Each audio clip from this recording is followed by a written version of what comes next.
샬롬, 시드로스입니다. 초자연적인 것이 자연스러운 세계에 오신 것을 환영합니다. 하나님께서는 제 손님을 브라운즈빌 부흥회에 가라고 부르셨습니다. 버스를 타고 집에 갈 때까지 그에게 아무 일도 일어나지 않았습니다. 그는 초자연적으로 다른 시간의 장소로 옮겨져 미래를 보았습니다. 그가 본 것은 이제 막 시작일 뿐입니다. 환영합니다, 성령님. 오셔서 우리 가운데 흐르소서. 제 손님 조셉지는 브라운즈빌 부흥에서 초자연적인 것을 보았습니다. 하지만 그것은 그에게 아무런 영향을 미치지 않았습니다. 그는 실망한 채로 버스를 타고 집으로 돌아갔습니다. 그때 그 일이 일어났습니다. 무슨 일이 일어났습니까? 네, 시드. 저는 브라운즈빌 부흥회에 있었습니다. 정말 놀라운 시간이었지만 제가 경험할 것이라고 믿었던 만남은 없었습니다. 저는 그곳에서 출발하여 주차장을 가로질러 걸어가서 버스를 타게 되었습니다. 버스를 타서 제 좌석에 앉았을 때 갑자기 저는 더 이상 버스 안에 있지 않았습니다. 저는 그 상황에서 벗어나서 저 자신을 보았습니다. 지금처럼 실제적인 저 자신은 아니었습니다. 저는 눈으로 볼 수 있는 모든 것이 콘크리트인 곳에 서 있었습니다. 서서 땅을 바라보고 위를 바라보다가 갑자기 제 손을 보게 되었는데 오른손에 작은 흰색 씨앗이 있었습니다. 씨앗을 가져다가 던져라.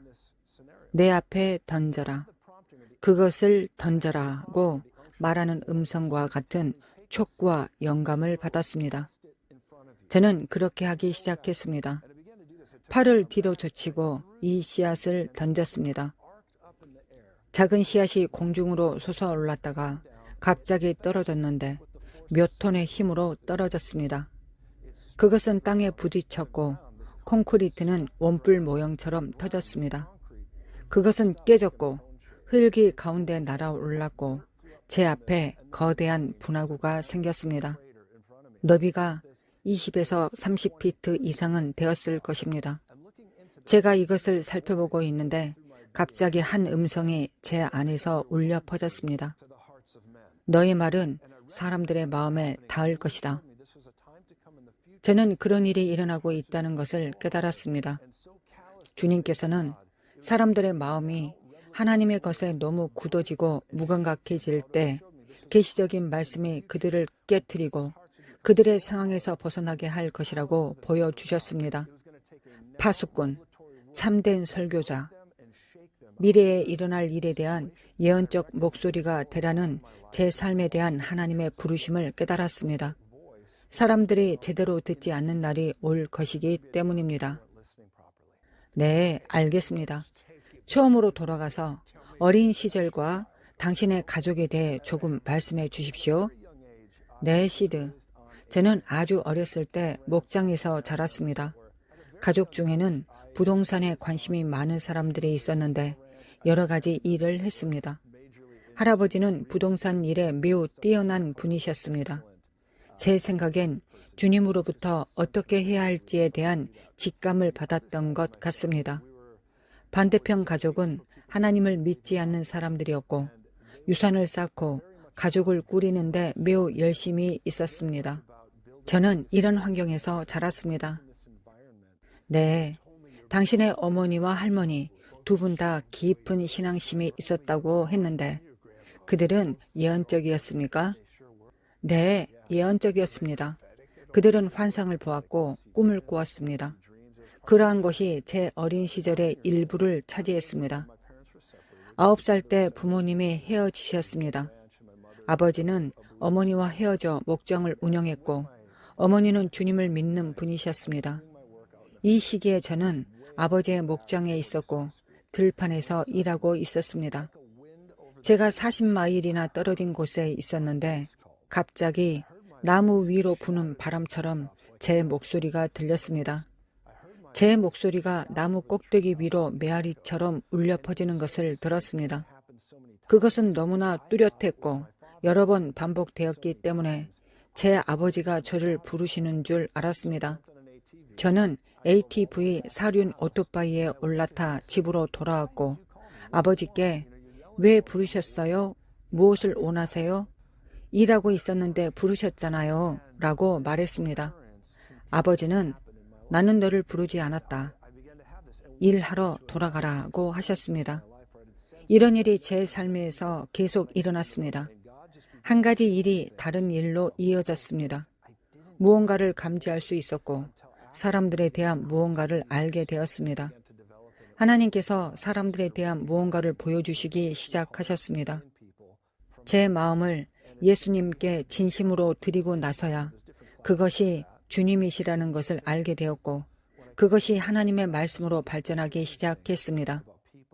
이러한 은사와 부르심이 태어날 때부터 주어질 수 있다는 것을 깨닫기 시작했습니다. 그것은 우리가 하나님의 말씀을 통해 발견해야 하는 것들입니다. 이러한 것들에는 여러 가지 종류가 있지만 하나님의 말씀을 통해 발견해야 하는 것들입니다.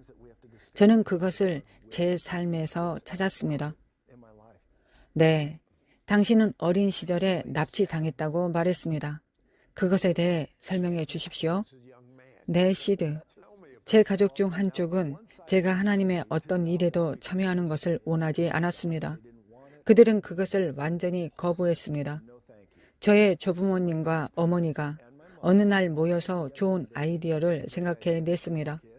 얘들아, 잠깐 캠핑카를 타러 가자고 말했습니다. 우리는 좋아요라고 말했습니다. 형제 자매들이 저와 함께 있었습니다. 우리는 캠핑카에 타서 계속 가다가 갑자기 집에 돌아갈 수 없다는 것을 깨달았습니다. 다른 약속에 가려던 것이 아니었습니다. 다른 가족의 집에 가려던 것이 아니었습니다. 캠프에 갔습니다. 우리는 조부모님께 납치당했다는 걸 깨달았습니다. 그들은 우리가 성령으로 불세례를 받도록 기독교 캠프에 데려가기 원했습니다. 제 형제들은 이것을 별로 좋아하지 않았습니다. 저는 이것은 모험이다. 무슨 일이 일어나는지 보자고 생각했습니다. 우리가 캠프에 도착했을 때 그 캠프에는 표적과 기사와 기적을 행하는 연사가 있었습니다. 그의 이름은 데이브 듀웰이었습니다. 우리는 그곳에 있었습니다. 저는 이런 걸 본 적이 없었습니다. 기존 종교의 틀을 흔드는 완전히 기존 방식에서 벗어난 생생한 기적들이었습니다. 저는 그것을 좋아했습니다. 저는 모임에 참석했고 사람들이 치유되고 기적이 일어나는 것을 보았습니다. 한 마녀가 진행 중이던 사역을 방해하려 했지만 결국 그 마녀에게서 악령들이 쫓겨나가는 것을 보았습니다. 사람들은 비명을 질렀습니다. 네, 정말 대단한 경험이었군요. 네, 시드. 저는 예상치 못한 상황에 처했습니다. 이런 일이 일어났을 때 발목이 삐었던 제 동생이 기도하러 올라가는 것을 보았고 하나님이 제 바로 앞에서 그의 발목을 펴주셨습니다. 동생이 일어섰을 때 키가 더 커졌고 하나님이 그의 발을 바로잡아 주셨습니다. 저는 벌침에 대한 알레르기가 있어 올라가서 기도를 받았습니다. 하나님의 영이 저를 강하게 쓰러뜨리셨고 의식을 잃었습니다. 제가 가지고 있었던 벌침 문제를 치료해 주셨습니다. 그것은 제 삶을 바꿔 놓았습니다. 제 삶을 완전히 혁신적으로 바꿔 놓았습니다. 조부모님께 납치된 후 저는 변화된 사람으로 돌아왔습니다. 우리가 있었던 작은 예배당에 너무 많은 사람들이 모여 결국 야외로 사실상 숲으로 나가게 되었습니다. 우리 모두가 그곳에서 모였고 강력했습니다. 데이브 목사님께서 사역을 하시던 중 멈추고 예언의 자리로 들어갔습니다. 제 온 신경이 곤두섰습니다. 도대체 무슨 일이지? 라고 생각했습니다. 영적인 것들은 서로 통합니다. 영은 영을 알아보고 은사는 은사를 알아봅니다. 그는 미하일 고르바초프에 대해 예언했습니다. 그때가 1991년에 일어난 쿠데타 중이었기 때문입니다. 데이브 목사님은 이것은 매우 빨리 끝날 것입니다. 이것이 그의 타이밍입니다. 우리는 이 일이 일어나는 것을 볼 것이고 모든 것이 잘 될 것입니다. 라고 말했습니다. 그 직후 모임이 진행되는 동안 그가 예언한 바가 정확히 실현되었습니다. 그것이 주님의 영이 그에게 임한 방식이었습니다. 무섭지도 이상하지도 않았습니다. 매우 정확했고 성령께서 그것을 증거하셨습니다. 무언가가 저를 강하게 이끌고 있는 느낌이었습니다. 조셉, 이것에 주의를 기울여라. 너의 미래를 보라. 이것이 내가 너에게 하라고 부르는 일이다고 말씀하셨습니다. 저는 이러한 것들을 보고 큰 영향을 받았습니다. 그 순간과 그 경험을 간직하고 돌아갔습니다. 가족의 다른 쪽에서는 그것과 아무런 상관도 맺고 싶어 하지 않았습니다. 그러나 저는 그때 변화됐습니다. 알겠습니다. 예언에 관해 말하자면 당신이 한 예언이 이제 막 일어나기 시작했다는 소식을 오늘 들었습니다. 불과 10개의 도시의 해에 관한 것이었습니다. 그것을 설명해 주십시오. 네, 시드. 사람들은 저에게 25년이 의미하는 것이 무엇입니까? 라고 물었습니다. 주님께서 불의 해, 정화와 진동의 해가 될 것이라고 말씀하셨습니다. 25년 그 이후까지 지속될 수도 있습니다. 저는 데카폴리스라는 단어를 받았습니다. 이 단어를 10년 넘게 간직해 왔습니다. 그것은 무슨 의미입니까? 네, 데카는 10을 의미하고 폴리스는 도시를 의미합니다. 저는 10개의 도시 데카폴리스가 한꺼번에 불타는 것을 보았습니다. 우리의 라이브 방송을 보았다면 아실 것입니다. 날짜가 기록된 상태로 예언을 말했습니다. 10개의 도시가 불타는 것을 보았고 25년은 불의 해입니다. 올해 불타기 시작했습니다. 26년에는 하나님께서 되찾고 재건하실 것입니다. 저는 그것을 막대기를 주워 모으는 해라고 부릅니다. 회복의 기적, 조각들을 주워 모아 다시 결합하는 기적입니다. 27년은 부흥의 해이자 경각심을 일으키는 해가 될 것입니다. 25년 상반기 1분기와 2분기에 핵 사고를 피할 수 있다면, 누군가가 고삐를 풀지 않는다면 주님의 선하심이 우리를 7월까지 인도하실 것이고, 그러면 우리는 방향을 바꿀 것이라고 믿습니다. 그러면 상황의 전환이 시작될 것입니다. 그것이 실제로 시작되는 때는 7월입니다.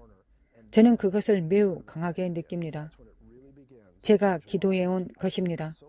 많은 사람들이 이게 될 거야, 저게 될 거야 라고 말하기 때문입니다. 우리는 47대 대통령 당선자를 위해 중보해야 합니다.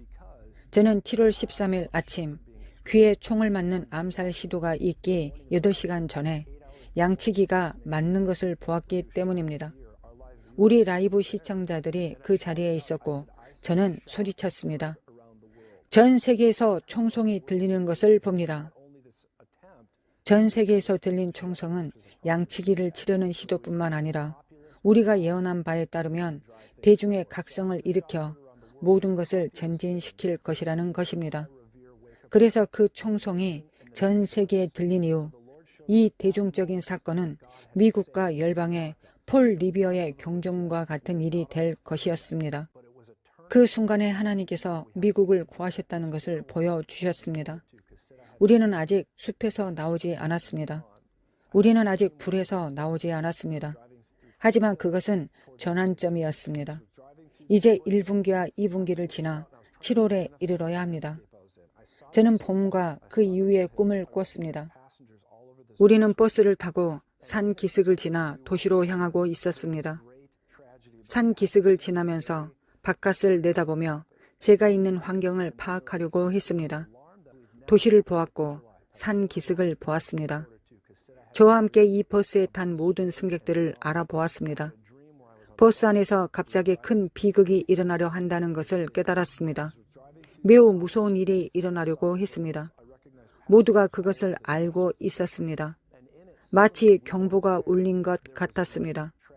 저는 멀리서 빛이 번쩍이는 것을 보았는데 갑자기 그 빛이 점점 더 밝아졌습니다. 우리 모두가 버스에서 몸을 숙이고 웅크렸습니다. 그렇게 하자 제 목과 등의 피부가 심하게 뜨거워지기 시작했습니다. 저는 깨어났습니다. 주님의 영은 교회가 다가오는 시즌에 대한 핵 억지력이 될 것이라고 말씀하셨습니다. 11월 시나리오, 즉 선거에서 우리가 이긴 것과 같은 방식으로 앞으로 나아가 더러운 폭탄이든 여행 가방이든 무엇이든지 핵 활동을 억제하기 위해 계속 노력할 것이라고 믿습니다. 주님의 선하심이 그 안에서 승리하는 것을 우리가 볼 수 있다고 믿습니다. 1분기와 2분기는 중보의 시기이며 26년까지 이어질 것입니다. 7월은 상황의 전환점입니다. 네, 예언의 말씀이 주어졌지만 당신은 그 말씀을 전하고 싶어하지 않는 때가 있었습니다. 그 이유는 모든 것에 반대하는 것을 믿었기 때문입니다. 하나님께서는 예언을 주셨을 뿐만 아니라 그것을 이루셨습니다. 네, 조셉지, 다른 모든 사람의 예언의 말씀에 반대하게 만든 예언의 말씀에 대해 말해 주십시오. 네, 시드. 저는 두 가지의 꿈을 꿨습니다. 2018년과 2019년에 두 가지의 꿈을 꿨고 그 당시에 천사를 만난 적도 있었습니다. 그 두 가지 꿈은 이러했습니다. 제가 깨어났을 때 2020년 선거 다음 날이었습니다. 저는 두 번이나 깨어났고 텔레비전을 보았는데 트럼프가 졌다는 음성을 들었습니다. 저는 뭐라고요? 라고 했습니다. 트럼프가 졌다고 적혀 있었습니다. 그 당시 모두가 트럼프가 이길 것이라고 말했습니다. 저는 주님의 영으로부터 내가 이것을 예언하기 원한다고 하시는 감동을 받았습니다. 저는 무슨 말을 해야 할지 생각하며 라이브를 했습니다. 그 후에 우리 모임에서 사람들에게 말했습니다. 저는 두 가지 환상을 보았습니다. 트럼프가 지는 것을 보았고 성령께서 기술을 통해 그렇게 될 것이라고 말씀하셨습니다. 트럼프가 기술 때문에 졌습니까? 네, 시드. 기술 때문입니다. 개인적으로 모든 조건이 동등했다면 그가 이겼다고 믿습니다. 주님의 영이 대중 앞에서 일어나게 될 공개적인 일을 제게 보여주셨다고 생각합니다. 저는 이것을 예언했습니다. 그 순간 수천 명의 사람들이 저에게서 멀어졌습니다. 좋은 자들은 이것은 제대로 해야 합니다. 모든 사람이 하는 말을 들어야 합니다. 그들처럼 예언해야 합니다. 라고 말했습니다. 저는 그럴 수 없습니다. 제가 본 것만 말할 수 있습니다. 주님께서 제게 보여주신 것 이상은 말하지 않을 것입니다. 그렇지 않으면 제 양심을 어기고 있고 주님께서 제게 보여주셨다고 믿는 것을 어기고 있는 것입니다. 라고 말했습니다. 제가 이렇게 하고 그것을 선언했습니다. 그 일은 우리가 약간 침체되도록 했습니다. 하지만 저는 그것을 고수했습니다. 주님께서 우리에게 다가올 일과 그것을 헤쳐나가는 방법에 대한 통찰력을 주셨다고 믿습니다. 네, 당신은 전에 들어보지 못한 용어에 대해 이야기했습니다. 그것은 말이 됩니다. 예언의 메아리 방입니다. 그것에 대해 자세히 설명해 주십시오. 네, 시드. 예언의 메아리 방은 특정한 것을 듣는데 너무 익숙해져서 그것에 대한 정상성 편향을 갖는 것입니다. 다시 말해서 예언자로서 너무 많은 것을 듣습니다. 하나님의 말씀이나 하나님께서 자신에게 말씀하시는 것을 따르기보다는 다른 모든 사람과 동조합니다. 그것을 너무 많이 들어서 마침내 그들이 옳을 거야. 내가 틀렸어. 그러니 이 길로 가자고 생각하기 시작합니다. 그것은 하나님께서 우리를 예언적인 사람으로서 행하도록 부르신 방식이 아닙니다. 우리는 서로 복종하고 항복합니다. 두세 증인의 입으로 모든 말이 확증되게 합니다. 하지만 때때로 사람들이 무언가를 말할 때 계시가 제도화된다는 것을 인식해야 합니다. 무언가가 제도화되면 성령님은 그것을 떠나십니다. 이제 활력이나 능력이나 멍에를 깨트리는 기름 부음도 없는 제도적 환경에 남게 됩니다. 그래서 하나님은 선지자들을 보내시고 개혁자들을 보내셔서 기관을 파괴하는 것이 아니라 그 안에 생명을 불어넣으시며 말씀하십니다. 더 이상 메아리는 없다. 맑은 눈과 맑은 마음을 가지라. 지금 주님으로부터 말씀을 받고 겸손히 행하라. 지금은 우리가 하나님의 말씀을 문자 그대로 번역하는 것을 전하는 때가 아니라 해석하여 전하는 때이기 때문입니다. 우리는 하나님의 기록된 말씀을 통해 성령께서 무엇을 말씀하시고 계신지 알아야 합니다. 그것이 우리가 이러한 것들을 분별하는 방법이어야 합니다. 다음 질문은 정말 중요합니다. 당신이 그것을 표현한 방식이 참 좋습니다. 당신은 육체 밖 체험이 아니라 성경 밖 체험에 대해 이야기합니다. 내 시드, 그것은 매우 중요합니다. 많은 사람들에게 이런 일이 일어나기 때문입니다. 특히 초자연적인 일에서입니다. 저는 그들을 기독교 신비주의라고 부릅니다. 다시 말해서 그들은 항상 새로운 센세이션한 일이 일어나기를 원합니다. 만약 당신이 그런 것에 이끌리고 오로지 경험적인 것들에 이끌린다면 성경이 허락하지 않는 것들을 찾기 시작할 수 있습니다. 사실 그것이 바로 사술의 죄입니다. 거역하는 죄는 사술의 죄와 같고 거역하는 것은 권위를 위반하는 것입니다. 할 수 있는 고난이 없는 일을 하고 있으면 그것이 바로 사술입니다. 그것은 영적 접근의 위반입니다. 이것이 반역인 이유입니다. 사람들이 이렇게 할 때 옳지 않은 길로 가고 있다는 것을 인식할 것입니다. 전능하신 주 하나님께서 우리가 신비주의자가 되지 않기를, 그런 길로 가지 않기를 원하십니다. 우리는 영광을 구하고 하나님의 능력을 구해야 합니다. 만약 지금 여기에 금가루가 떨어지고 하나님의 영이 이곳을 흔드신다면 저는 바닥에 뒹굴고 소리치면서 예수님께 감사드릴 것입니다. 하지만 제가 말씀드리고 싶은 것은 그것에만 감동받아서는 안 된다는 것입니다. 우리는 하나님의 말씀에 감동을 받아야 합니다. 사람들이 이 길로 가면 쉽게 미혹되고 쉽게 길을 잃기 때문입니다. 마태복음 24장 11절에는 정말 강력한 내용을 말하고 있습니다. 거짓 선지자가 많이 일어나 많은 사람을 미혹하겠으며, 미혹이라는 단어는 거짓 표적, 거짓 이적과 관련이 있습니다. 너무 심하게 경험을 원해서 근본적인 진리를 무시해버리는 사람들입니다. 미혹하다라는 단어가 그리스어로 의미하는 바는 다음과 같습니다. 이것은 그리스도의 몸에 비극적입니다. 그것은 헤매게 만드는 것을 의미합니다. 신자들은 종종 자신이 좋아하는 유튜브 애언자에 푹 빠져들곤 합니다. 저도 그런 사람 중 한 명입니다.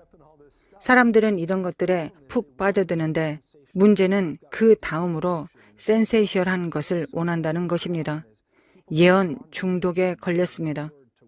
우리가 그 길을 너무 멀리 간다면 이 말씀 저 말씀으로 뛰어넘으며 헤매기 시작할 것입니다. 말씀의 기초를 두고 자신의 계시 안에서 걸으십시오. 이렇게 하면 어둠의 왕국에 강해질 것입니다. 맑은 눈과 맑은 마음을 가지고 있습니다. 자신이 누구인지, 누구에게 속하는지 알고 있습니다. 자신이 말할 수 있는 것과 말할 수 없는 것이 무엇인지 알고 있습니다.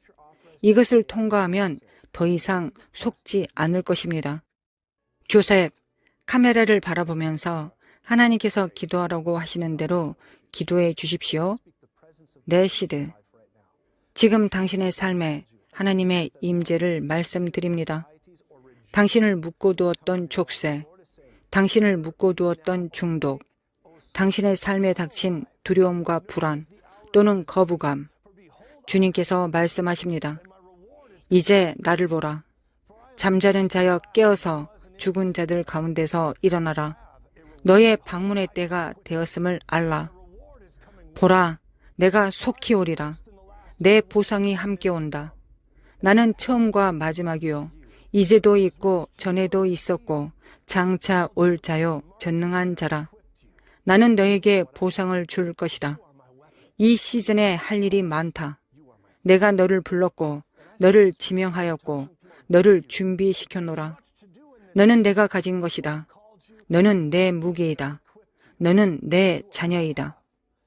주님의 영이 사람들의 눈과 꿈에 터치하시고 어떤 사람들이 머리에서 느끼는 우둔함을 풀어주시는 것을 봅니다. 나는 하나님의 임재를 느꼈었습니다. 나는 그분의 목소리를 알았었습니다. 나는 했었습니다. 라고 말하는 것을 멈추십시오. 지금 여기서 풀어놓습니다. 하나님의 기적의 숨결, 하나님의 영광이 지금 당신의 삶에 넘쳐 흐릅니다. 치유가 일어나는 것을 봅니다. 관절에서, 골수에서 치유를 봅니다. 치아와 눈과 뇌 활동에서 그것을 봅니다. 피부에서 봅니다. 방금 한 의사가 제 음성을 들었습니다. 주님께서 말씀하십니다. 나는 너와 내 딸을 돌볼 것이고 너의 삶을 통해 일하기 시작할 것이고 내가 행하는 것을 통해 말할 것이다. 그것이 내가 너를 부른 이유이다. 당신은 잘못을 했지만 주님은 말씀하십니다. 내게로 오라. 내가 그것들을 망각의 바다에 던질 것이다. 길이 없는 것처럼 보이는 곳에 길을 만들 것이다. 내가 이미 가족을 잃었을 때조차도 그러하였다. 나는 너를 위한 미래를 만들고 있으며 그것은 잘 될 것이다. 시청하고 있는 여러분을 축복합니다. 하나님께서 내가 너희와 함께 있다고 말씀하십니다. 제가 말씀드리고 싶은 것이 있습니다. 지금 제 말을 들어야 합니다. 하나님은 여러분에게 화나지 않으셨습니다. 여러분을 신성한 여정에 환영하기 원하십니다. 지금 여러분을 위한 내적 싸움에 응답하고 계십니다. 여러분은 그것에서 벗어나고 있습니다. 여러분의 미래는 밝습니다. 예수님은 주님이십니다. 갈라디아서 1장 4절에서 말씀하신 것처럼 이 악한 세대에서 이깁시다. 살아있는 땅에서 주님의 선하심을 봅시다. 기념비적인 미래가 될 것이라고 말씀드립니다. 우리 자녀들은 그만한 가치가 있고 여러분은 그만한 가치가 있으며 예수님은 그것을 받기에 마땅하신 분이십니다. 마지막 한 가지가 더 있습니다. 지금 손목이 치유되고 있습니다. 당신은 진리를 들었습니다. 진리가 너희를 자유케 하리라.